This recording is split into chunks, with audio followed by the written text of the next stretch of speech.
আসসালামু আলাইকুম। আমরা বাসাতে এই পাখি রাব্বার পাখি পালন করি। বেলকনিতে খাঁচা টাঙ্গানো আছে, তার মধ্যে এরা থাকে। এদের রুমের মধ্যে ছেড়ে দিলে কোথাও যায় না। দুইটা পাখি, একটা হচ্ছে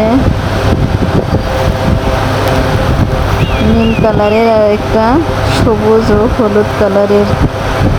সব সময় কিচির মিচির করে ডাকে, পাখির ডাক অনেক সুন্দর লাগে।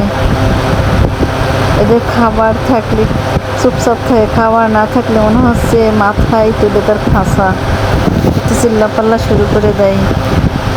আমার ছেলে বাহিরে ছেড়ে দিয়েছে, খাচ্ছে, খাবার খাচ্ছে। সবার হাতে হাতে থাকে, লাফালাফি করে ঘাড়ে ওঠে, মাথায় ওঠে।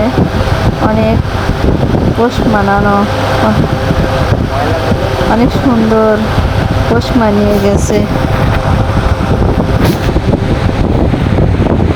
সুন্দরভাবে কিচিরমিচির করে রাখি। আর ওর মধ্যে কামন, সরিষা এগুলো দেওয়া হয়েছে, ওগুলো খাচ্ছে। মানে খোসা ছাড়িয়ে খায় সুন্দর করে, ভিতরের যে চাউলটা সেটা খায়। আর আপনার হচ্ছে সান্নি ধান, এটা পোড়া হয়, ওই ধানের চাউল বের করে করে খায় দুই হাত দিয়ে। আসসালামু আলাইকুম।